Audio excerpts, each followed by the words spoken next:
நீ ராத்திரி தூங்கும் பொழுது ஆயத்துல் குர்சியை ஓதிட்டு படு, ராத்திரியானா அதை ஓதிக்கோ. இறைவன் இந்த ரெண்டு பாதுகாப்பையும் தருவான். தன்னிடத்திலிருந்து ஒரு பாதுகாப்பு, சைத்தானின் பக்கமே உன் பக்கம் வர முடியாத அளவிற்கு உண்டான பாதுகாப்பு. ஒவ்வொரு நாளும் இரவிலே நாம் ஆயத்துல் குர்சியை ஓதிக்கொள்ள வேண்டும். ஒன்று. ரெண்டாவது செய்தி என்ன அப்படின்னா, ஒவ்வொரு நாளும் நாம் தொழுகையை முடித்ததற்கு பிறகு, ஃபரலான 5 நேர தொழுகையை முடித்ததற்கு பிறகு, நீங்கள் திக்ரு செய்கிறீங்களோ செய்யலையோ, நீங்கள் தஸ்பீ ஓதுறீங்களோ ஓதலையோ, சலவாத்தை சொல்கிறீங்களோ சொல்லலையோ, இதை நீங்கள் கண்டிப்பாக சொல்லணும். இனிமேல் இன்ஷா அல்லாஹ் செய்யலாமா? ஒவ்வொரு நாளும் ஃபரலான தொழுகைக்கு பிறகு ஆயத்துல் குர்சி ஒரு தடவை ஓதிவிட வேண்டும். வேகமாக இமாம் துவா ஓதுனதுக்கு பிறகோ அல்லது ஓதியதற்கு முன்போ எப்படியோ நீங்கள் ஆயத்துல் குர்சி ஓதணும். ஓதுனா என்ன கிடைக்கும்? நசாயி ஷரீஃபில் ஒரு ஹதீஸ் வந்திருக்கிறது. பெருமானா ஸல்லல்லாஹு அலைஹி வஸல்லம் சொன்னார்கள், அபு உமாமா ரதியல்லாஹு அன்ஹு அறிவிக்கிறாங்க, மன் கரஅ ஆயத்துல் குர்சி துபர குல்லி ஸலா மக்தூபா லம் யம்னஉஹு மின் துஹூலில் ஜன்னதி இல்லா அய்யமுத். யார் ஒருவர் ஒவ்வொரு நாளும் ஃபரலான தொழுகைக்கு பிறகு ஆயத்துல் குர்சியை ஓதி வருகிறாரோ அவருக்கும் சொர்க்கத்துக்கும் இடையிலே மவுத் ஒன்று மட்டும்தான் இருக்கிறது. மரணம் என்பது ஏற்பட்டு போனால் மரணம் தான் தடையாக இருக்குது அவர் சொர்க்கத்துக்கு போகிறதுக்கு. இப்போ மரணம் எப்போ வந்துடுச்சோ அந்த மரணம் என்ற தடை அகன்று போயிடும், நேராக டைரக்டாக சொர்க்கத்துக்கு போயிடுவார் என்றார்கள் பெருமானா ஸல்லல்லாஹு அலைஹி வஸல்லம். இப்போ தினசரி இரவு ஓதினால் பாதுகாப்பு, தினசரி ஆயத்துல் குர்சியை ஃபரலான தொழுகைக்கு பிறகு மனனம் செய்து ஓதி வந்தால் நிச்சயம் நாம் நம்பலாம் நமக்கு அல்லாஹ் சொர்க்கத்தை தருவான் என்று. ஆனால் இதை ஓதுறது கொஞ்சம் சிரமம். ஏன்னா பொதுவாகவே நம்ம ஒரு விஷயத்தை கண்டினியூவாக பண்ண மாட்டோம். பொதுவாக நம்மிடத்தில் இருக்கக்கூடிய ஒரு பலவீனம், அது எல்லாருக்கும் இல்லை, ஒரு சில நபர்களுக்கு. ஒரு சில நபர்கள் அல்லாஹு தஆலா மாஷா அல்லாஹ் அவர்கள் கண்டினியூவாக செய்யக்கூடிய வழக்கம் இருக்கும். ஆனால் சிலர் அதை இழுத்து பிடித்து கொண்டு வருவது ரொம்ப பெரிய சிரமமானது. ஏன்னா ரசூல் ஸல்லல்லாஹு அலைஹி வஸல்லம் சொன்னாங்க, சின்ன அமலாக இருந்தாலும் கண்டினியூவாக செய்கிறது இருக்குது, அது ரொம்ப பெரிய பலன் தான். இதை யார் தொடர்ச்சியாக பின்பற்றுகிறாரோ நிச்சயமாக அல்லாஹ் இந்த பாக்கியத்தை தருவான். இது 2. ஆயத்துல் குர்சியை பற்றி 2 செய்தி. அடுத்து ஆயத்துல் குர்சிக்குள்ளே என்ன இருக்கிறது, இவ்வளவு பெரிய சிறப்பான விஷயத்தை தருவதற்கு என்ன இருக்கிறது என்றால் ரொம்ப முக்கியமான 2 வார்த்தைகள் இருக்கிறது. ரொம்ப முக்கியமான வார்த்தை 2 இருக்கிறது. இன்னைக்கு நம்ம எல்லாருமே ஆசைப்படுறோம், துவா செஞ்சா என் துவா கபூல் ஆயிடணும். யா அல்லாஹ் நான் படிச்சுட்டேன், யா ரப்பே நல்ல படிக்க வேண்டிய விஷயங்களை படிச்சுட்டேன், எனக்கான வேலை வாய்ப்பை நான் தேடிட்டு இருக்கேன், நான் இந்த நிலையில போய் உட்காரணும்னு ஆசைப்படுறேன், எனவே அந்த வேலை வாய்ப்பை கொடுன்னு நம்ம துவா செய்கிறோம். யாரெல்லாம் பிள்ளையை பெற்றேன் வளர்த்தேன், அதை நல்லபடியாக ஒழுக்கமாக கற்பித்து வச்சுருக்கேன், நல்ல வரன் வந்து சேரணும், மாப்பிள்ளையும் நல்லா இருக்கணும், வந்து சேரக்கூடிய பொண்ணும் நல்லா இருக்கணும், யா அல்லாஹ் அப்படியான வரணத்தை கொண்டு வந்து சேரு. யா அல்லாஹ் என் உழைப்பை போட்டிருக்கிறேன், என்னுடைய வருமானத்தை ஈட்டுவதற்காக வேண்டி முதலையும் போட்டிருக்கிறேன், நீ லாபத்தை தருவது நீனாக இருக்கிறாய், யா அல்லாஹ் என்னுடைய வியாபாரத்தில் லாபத்தை கொடு.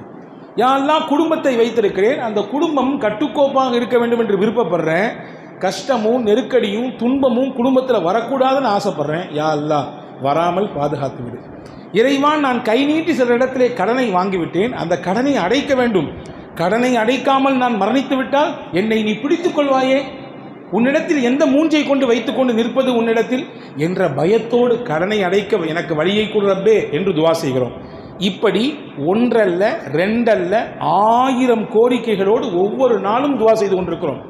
நோயோடும் நொம்பலத்தோடும் வாழுகிறேன் இறைவா, எனக்கு இந்த நோயை நிறைவேற்றி கொடு, இதை நீக்கி கொடு என்று கேட்கிறோம்.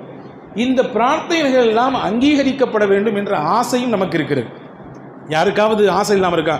நம்ம கேட்குற துவாவெல்லாம் கண்டிப்பாக அல்லாஹ் ஏற்றுக்கணும், ஆசை இருக்கா இல்லையா? அதன் ரகசியம்தான் இதுக்குள்ளே 2 வார்த்தை இருக்கிறது. என்ன வார்த்தை அது?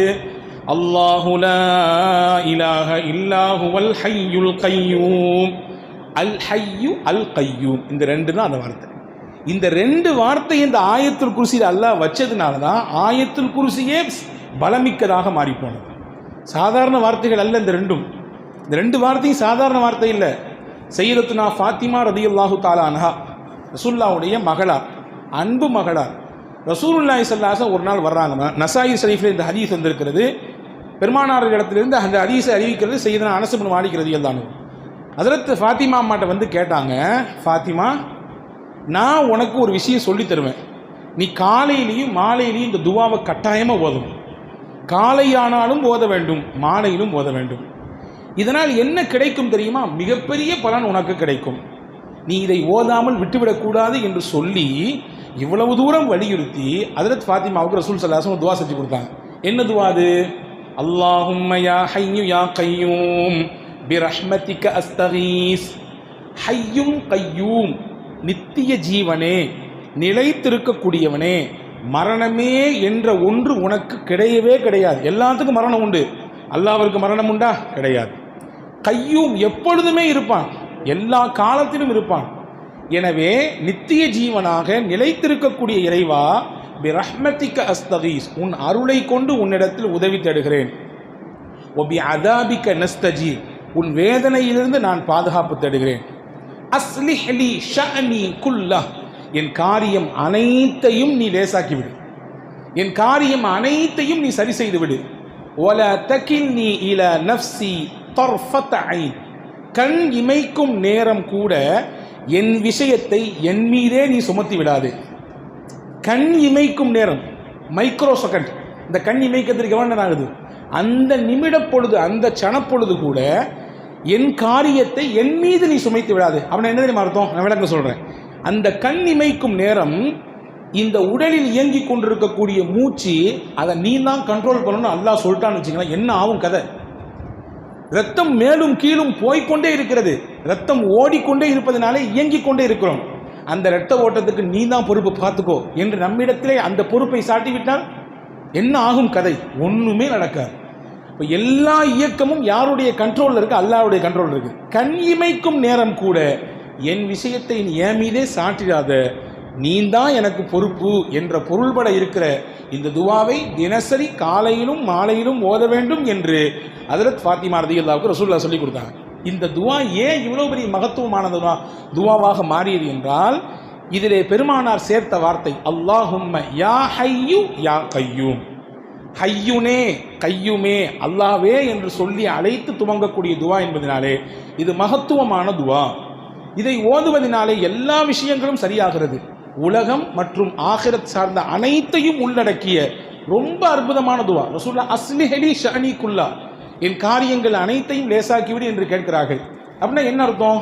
நம்முடைய வீடு, நம்முடைய குடும்பம், நம்முடைய அண்டை வீடு, நம்முடைய நண்பர்கள், நாம் செய்யக்கூடிய வேலைகள், நாம் செய்யக்கூடிய அமல்கள், நல்ல அமல்கள், அதே போன்று நம்முடைய கல்வி, நம்முடைய உயர்வு, நம்முடைய உள்ளம், நம்முடைய மனைவி, நம்முடைய பிள்ளைகள், நம்முடைய வியாபாரம் எல்லாம் இதில் அடக்கம். எல்லாத்தையும் எனக்கு சரி செஞ்சு கொடு. நீ சரி செஞ்சாதான் அது எல்லாம் சரி செஞ்ச மாதிரி இருக்கும். வேற யாரு கை வச்சாலும் அப்படி சரி செய்ய முடியாது. எனவே அப்படி சரி செஞ்சு கொடு என்று பெருமானார் ஸல்லல்லாஹு அலைஹி வஸல்லம் சையதத்துனா ஃபாத்திமா ரலியல்லாஹு தஆலா அவர்களுக்கு கற்றுக் கொடுத்தார்கள். எனவே அப்படிப்பட்ட ஒரு அற்புதமான வார்த்தையை தாங்கி நிற்கிறது இந்த துவா. எனவேதான் பெருமானார் ஸல்லல்லாஹு அலைஹி வஸல்லம் சொன்னாங்க, இஸ்முல் ஆலம் என்று ஒன்று இருக்கிறது. இஸ்முல் ஆலம் என்றால் என்ன? அல்லாஹ்வுடைய மகத்துவமான பெயர். அந்த பெயரை சொல்லி ஒருவர் துவா செய்தால் அல்லாஹ் நிச்சயமா அந்த துவாவை கபூல் செய்வான். எது அந்த இஸ்முல் ஆலம்? அல்லாஹ்வுக்கு மொத்தம் எத்தனை பேருங்க இருக்குது? அல்லாஹ்வுக்கு 99 திருநாமங்கள் இருக்கிறது இல்லையா? வலில்லாஹில் அஸ்மாஉல் ஹுஸ்னா ஃபதுஊஹு பிஹா, அல்லாஹ்விற்கு அழகிய திருநாமங்கள் இருக்கிறது, அதை சொல்லி அவனை அடையுங்கள். யா ரஹ்மான் என்று சொல்லுங்கள், யா ரஹீம் என்று சொல்லுங்கள், யா மன்னான் என்று சொல்லுங்கள், யா ஹன்னான் என்று சொல்லுங்கள், யா தையான் என்று சொல்லுங்கள், யா மாலிக் என்று சொல்லுங்கள். இதெல்லாம் அல்லாஹ்வுடைய பேர். இதை சொன்னால் அவனுக்கு சந்தோஷம் வரும். அப்படி சொல்லி நீங்கள் துவா செய்யுங்கள். இந்த 99 பேரிலே அல்லாஹ்வின் மகத்துவமான பேர் என்பது எது? எந்த பெயரை சொன்னால் அல்லாஹ் துவாவை கபூல் செய்வான், எது அது என்ற ஒரு கேள்வி இருக்கிறது. ரசூலுல்லாஹ் அதற்கு பதில் சொல்றாங்க, அல் ஹய்யுல் கய்யூம் தான் அந்த துவா. அல்லாஹ்வுடைய திருப்பெயர்களில் எந்த பெயரை சொல்லி துவா செய்தால் அல்லாஹ் கபூல் செய்வானோ அந்த பெயர் அல் ஹய்யு அல் கய்யூம். பல அறிவிப்புகள் வந்திருக்கிறது, பல பெயர்களை அறிவிப்பு செய்கிறாங்க. ஆனால் ஒரு ஹதீஸ்ல இப்படி வந்திருக்கு. அனஸ் ரலியல்லாஹு சொல்றாங்க, சுனனு இப்னு மாஜாவில் இருக்கிறது, சுனனு நசாயில இருக்கிறது, சுனனு அதே போன்று சுனனு அபூதாவுதில் இருக்கிறது இந்த ஹதீஸ். நாங்கள் எல்லாம் ரசூலுல்லாஹ் கூட பள்ளிவாசலில் உட்கார்ந்துருந்தோம். ஒருத்தர் வந்தார், தொழுதாரு, தொழுது முடிச்சுட்டு அல்லாஹ்ட்ட ஒரு துவா செஞ்சார். என்ன துவா செஞ்சாரு? அல்லாஹும்ம இன்னி அஸ்அலுக பி அன்ன லக்கல் ஹம்த் லா இலாஹ இல்லா அன்தல் மன்னான் பதீஉஸ் ஸமாவாதி வல் அர்த் யா தல் ஜலாலி வல் இக்ராம் யா ஹய்யு யா கய்யூம். இந்த வார்த்தை அப்படி சொன்னார், யா அல்லாஹ், உன்னிடத்துல கேட்குறேன், நீ யாரு? ரொம்ப பெரிய உபகாரி, நீ தான் இந்த உலகத்தை எந்த முன்னுதாரணமும் இல்லாமல் படைச்ச, எந்த முன்னுதாரணமும் கிடையாது, நீ சங்கைக்கும் மகத்துவத்திற்கும் உரியவன், நீனே நிலையானவன், நீனே நித்திய ஜீவனானவன் என்ற வார்த்தையை சொல்லி துவா செஞ்சார். ரசூலுல்லாஹ் எங்களை எல்லாம் கூப்பிட்டு சொன்னாங்க, அவர் எந்த வார்த்தையை சொல்லி துவா செய்கிறார் தெரியுமா? இஸ்முல் ஆலம் சொல்லியிருக்கிறாரு, அல்லாஹ்வுடைய மகத்துவமான பெயரை சொல்லியிருக்கிறாரு. எந்த வார்த்தையை சொல்லி அல்லாஹ்விடத்திலே துவா செய்தால் அல்லாஹ் மறுக்கவே மாட்டானோ அந்த வார்த்தையை சொல்லியிருக்கிறாரு. அதுதான் அல் ஹய்யு அல் கையூம் என்று பெருமானார் ஸல்லல்லாஹு அலைஹி வஸல்லம் சொன்னார்கள் என்று சையதுனா அனஸ் இப்னு மாலிக் ரலியல்லாஹு அன்ஹு சொல்றாங்க. எனவே இந்த அல் ஹய்யுல் கையூம் என்பது ஆயத்துல் குர்சியிலே இடம்பெற்றிருப்பதினாலே அந்த ஆயத்துல் குர்சி மகத்துவமிக்கதாக மாறுகிறது. ஹதீஸிலே வந்திருக்கிறது. சையதுனா அபூ உமாமா ரலியல்லாஹு சொன்னாங்க, அல்லாஹ்வுடைய திருப்பெயர் குறிப்பாக அந்த இஸ்முல் ஆலம் திருக்குர்ஆனிலே 3 வசனங்களிலே இடம்பெறுகிறது. எந்த வசனம்? சூரா பக்ராவிலே ஒரு ஆயத், சூரா ஆலு இம்ரானிலே ஒரு ஆயத், சூரா தாஹாவிலே ஒரு ஆயத். சூரா பக்ராவிலே என்ன ஆயத்? அதுதான் ஆயத்துல் குர்சி. சூரா ஆலு இம்ரானிலே எந்த ஆயத்? அதுதான் துவக்க வசனம். அலிஃப் லாம் மீம் அல்லாஹு லா இலாஹ இல்லா ஹுவல் ஹய்யுல் கய்யூம். இன்னைக்கு ஓதணும் பார்த்தீங்களா, கடைசி ரக்காத்தில் அதான் ஓதப்பட்டுச்சு. 3வது சூரா தாஹாவிலே என்ன ஆயத்? வஅனத்தில் உஜூஹு லில் ஹய்யுல் கய்யூம். இதுதான் அந்த ஆயத். இந்த 3 ஆயத்துமே நீங்கள் கணக்கு பண்ணி பாருங்க, 3லையுமே ஹய்யுல் கய்யூம் வருது. அல்லாஹு லா இலாஹ இல்லா ஹுவல் ஹய்யுல் கய்யூம் ஆயத்துல் குர்சியினுடைய முதல் வார்த்தை. அதே மாதிரி சூரா ஆலு இம்ரானுடைய முதல் வசனம் அல்லாஹு லா இலாஹ இல்லா ஹுவல் ஹய்யுல் கய்யூம் 2. தாஹா சூரா வரக்கூடிய வஅனத்தில் உஜூஹு லில் ஹய்யுல் கய்யூம், அங்கேயும் ஹய்யுல் கய்யூம் வருது. இப்போ ரசூலுல்லாஹ் இஸ்முல் ஆலம் குர்ஆனில் 3 ஆயத்தில் வருது. அந்த 3 ஆயத்து எந்தெந்த சூரா இருக்குன்னு சொல்லி தர்றாங்க. ஒன்று சூரா பக்ரா, இன்னொன்று சூரா ஆலு இம்ரான், 3வது சூரா தாஹா. இந்த 3லையுமே வரக்கூடிய ஒரே வார்த்தை அல் ஹய்யு அல் கையூம். அப்போ இப்போ புரியுதா ஏன் ஆயத்துல் குர்சி இவ்வளவு வெயிட்டான ஆயத்தா இருக்குன்னு? புரியுதா? அல்லாஹுடைய மகத்துவமான பேர் இருக்கிறது. எனவே அன்பர்களே, ஆயத்துல் குர்சியை 10ஓடு 11ஆக பார்க்கக்கூடாது. நான் உங்களுக்கு சொல்லுகிறேன், ரகசியம் ஒன்று இருக்கிறது. ஆயத்துல் குர்சியில் எவ்வளவு பெரிய கண்பாடு ஒருவருக்கு இருந்தாலும் அதை தொடர்ச்சியாக அவர் ஒரு குறிப்பிட்ட தடவை ஓதினால் அதையெல்லாம் அடித்து நொறுக்கிவிடும்.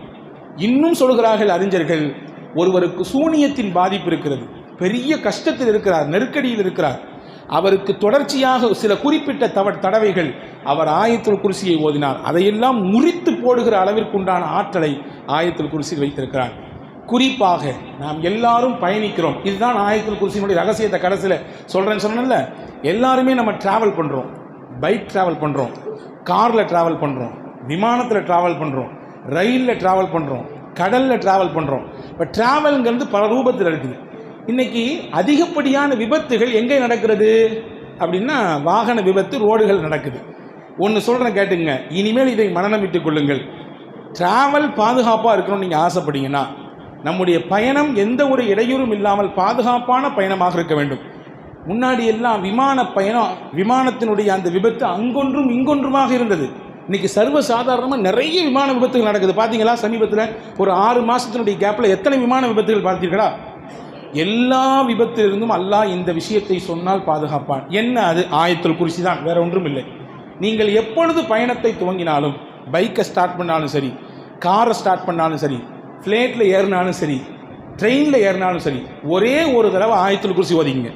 ஒரே ஒரு தடவை ஓதி முடிச்சுட்டு கடைசியில் என்ன செய்யணும்னா, அந்த ஆயத்துல் குர்சியின் கடைசி வார்த்தை நான் சொல்கிறேன், உங்களுக்கு ஞாபகம் வரும். வல யஊதுஹு, சொல்லுங்க, வல யஊதுஹு ஹிஃபுதுஹுமா வஹுவல் அலியுல் அதீம். இதை மட்டும் 3 தடவை சொல்லணும். ஆயத்துல் குர்சி ஒரு தடவை ஓதணும். ஓதி கடைசியில் முடிக்கும் பொழுது வல யஊதுஹு ஹிஃபுதுஹுமா வஹுவல் அலியுல் அதீம் 3 தடவை சொல்ல வேண்டும். முடிஞ்சிருச்சா? 2வது, எல்லாருக்கும் தெரிஞ்ச சூரா லி ஈலாஃபி குரைஷின், தெரியுமா எல்லாத்துக்கும்? லி ஈலாஃபி குரைஷின் ஒரே ஒரு தடவை ஓதணும். ஓதிட்டு அந்த சூரானுடைய கடைசி வார்த்தை வஆமனஹும் மின் ஹவுஃப், வஆமனஹும் மின் ஹவுஃப், வஆமனஹும் மின் ஹவுஃப், இதை 3 தடவை சொல்லணும். முடிஞ்சிருச்சு. இதை சொல்லி யார் தன் பயணத்தை துவங்குகிறாரோ பாதுகாப்பான பயணமாக அல்லாஹ் அவருக்கு கொடுப்பான். விபத்துகள் நடக்காது. விபத்துகள் நடந்தாலும் இவருக்கு எந்த பிரச்சனையும் வராது, இவருக்கு எந்த பாதிப்பும் வராது. இன்னைக்கு சின்ன சின்ன விபத்துகள் எவ்வளோ பெரிய பாதிப்பு கொடுத்துருது, கண்ணுக்கு முன்னாடி பார்க்க முடியாத அளவுக்கு பிரச்சனையை கொடுத்துருது.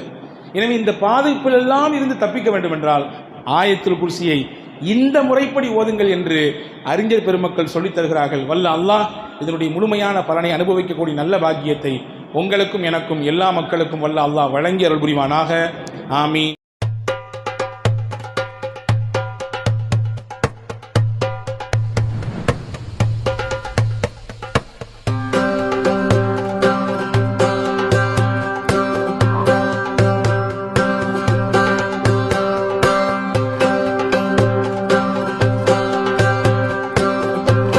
Kareem's Biryani Paradise at Liberty and Catering Services. கோடம்பாக்கத்தின் அறுசுவை அடையாளம்.